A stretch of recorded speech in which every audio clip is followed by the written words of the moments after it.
C'est un prophète qui a fait beaucoup de miracles. Comme dans l'église, beaucoup de personnes servent Dieu avec l'intégrité, ils sont vraiment intègres devant la face de Dieu. Donc Élie de Tishbi, il allait chez une femme. Alléluia. Et chez cette femme-là, il a fait des miracles. Mais l'esprit mauvais est venu pour pouvoir tuer l'enfant de cette femme-là. Et la femme dit, mais entre toi et moi, il y a quoi? Tu es venu dans ma maison, et puis c'est lui qui est venu dans ma maison, là, que mon fils là va mourir? C'est pas normal. Donc, l'esprit de Jézabel est là pour discréditer les témoignages des hommes de Dieu. Alléluia. Tu peux être dans l'église et l'esprit qui t'influence là va tout faire pour discréditer l'homme de Dieu. C'est qu'il va créer même des problèmes. C'est-à-dire que tu vas dire, mais depuis que je suis dans l'église là, c'est là j'ai tel problème ou tel truc ne va pas. Alléluia.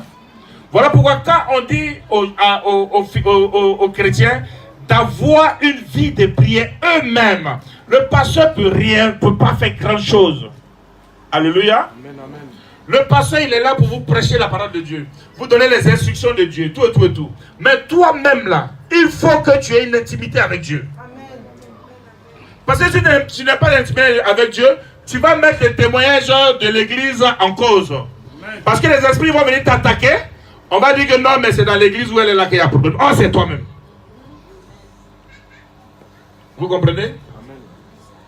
Voilà comment beaucoup de serviteurs de Dieu sont discrédités. Parce que les fidèles eux-mêmes là, ils n'ont pas cette intimité avec Dieu. Et on met ça sur l'église. C'est pas l'église. Alléluia. Affaire de Dieu là, c'est une question d'intimité. D'abord, avant que ce soit général. Alléluia. J'ai dit, un chrétien qui ne prie pas sera persécuté. Amen. C'est pas les petites prières qu'on va faire pendant 20 minutes, 10 minutes, 15 minutes à l'église là, qui va faire que Satan ne va pas t'attaquer. Quelqu'un qui s'est levé pour aller attaquer même Jésus que tu pries là, le diable allait l'attaquer. C'est pas toi qui va pas attaquer. Hein? Donc, si tu ne pries pas, comment tu peux être libéré? Amen, amen. On va t'imposer les mains. Quand tu viens à l'église, le démon va partir, mais il t'attend à la porte. J'ai dit, il t'attend à la porte. Quand tu sors, il revient avec toi, il s'en va. Alléluia. Donc, c'est ta proximité avec Dieu qui fera que tu pourras être libéré. Mais ce qu'il faut savoir, Dieu a prévu de libérer ce monde. Amen. Dieu a prévu de libérer la vie de chaque personne. Amen. Alléluia. Amen. Regardez ce que dit Luc 13, verset 6. Il dit aussi cette parabole. Un homme avait un figuier planté dans sa vigne. Il vint pour y chercher du fruit, il n'en trouva point. Alors il dit au vigneron, voilà 3 ans que je viens chercher du fruit à ce figuier et je n'en trouve point. Coupe-le. Pourquoi occupe-t-il la terre inutilement? Alléluia. Le vigneron lui répondit, Seigneur, laisse encore cette année, je creuserai tout autour et je mettrai du fumier. Peut-être à l'avenir donneras-tu du fruit, sinon tu le couperas. Nous devons porter du fruit. Quand tu viens à l'église, quand tu donnes ta vie au Seigneur, tu dois porter du fruit. On doit savoir que désormais tu es enfant de Dieu. On ne doit plus te retrouver dans des choses qu'on te retrouvait là où tu étais avant. Il faut que tu sois transformé. Alléluia. Il faut laisser. Si tu étais dans le péché, donne dos au péché. Alléluia. Si le diable est venu frapper, que tu es tombé, ce n'est pas le fait de tomber, mais relève-toi rapidement.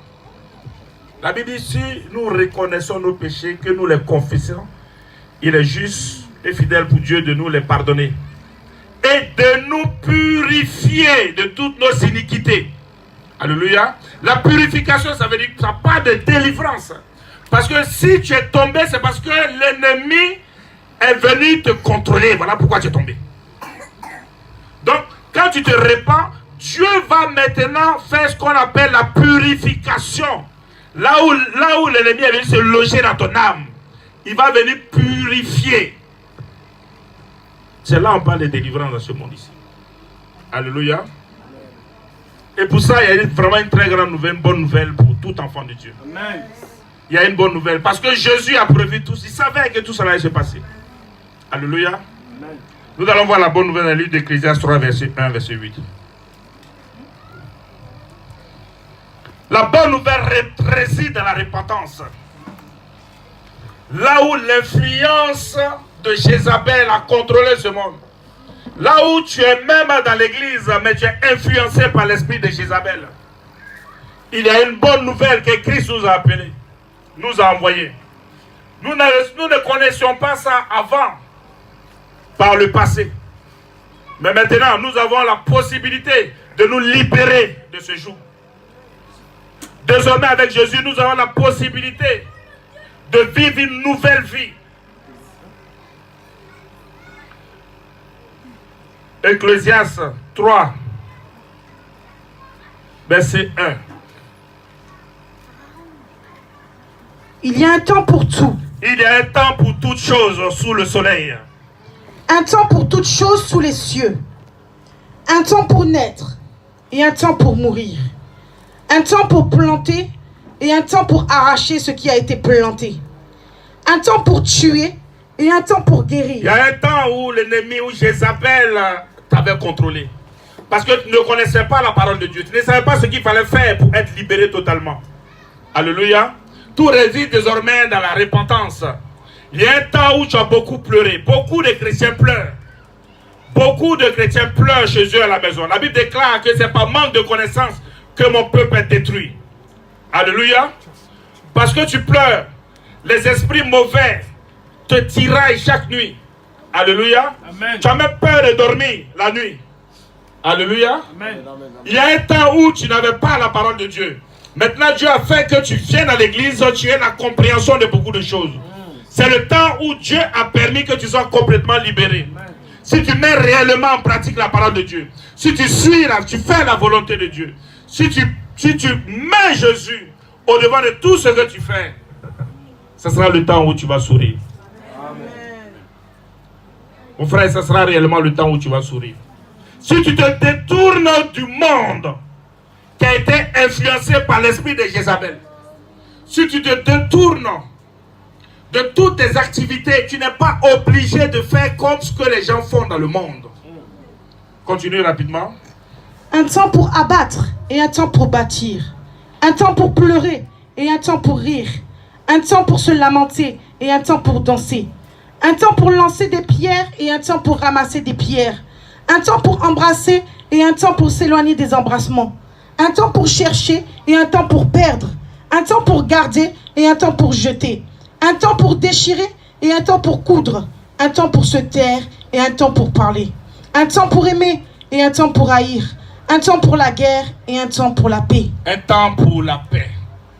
Nous rentrons dans ce temps où la paix de Dieu doit régner. Parce que ce n'est pas normal que nous ayons donné notre vie à Jésus et nous n'avons pas la paix. Si tu n'as pas la paix, certainement que cet esprit dont on a parlé de lui agit dans ta vie. Si tu es troublé, si tu es toujours angoissé, certainement que l'esprit de Jézabel est en activité sur ta vie. Il va falloir que tu viennes réellement à Jésus. Il faut que tu naisses de nouveau. Et je vais parler aussi, surtout de ceux qui sont baptisés hier. Parce que depuis le baptême que vous avez effectué, sachez que vous êtes nés de nouveau. Que l'homme ancien a été enterré hier. Alléluia. Et vous êtes une nouvelle personne. Désormais, vous devez marcher selon la volonté de Dieu, afin d'aller de gloire en gloire. Ne vous laissez pas distraire par les choses de ce monde, mais cherchez en toutes choses ce qui est bon devant la face de Dieu. C'est en cela que vous réussirez.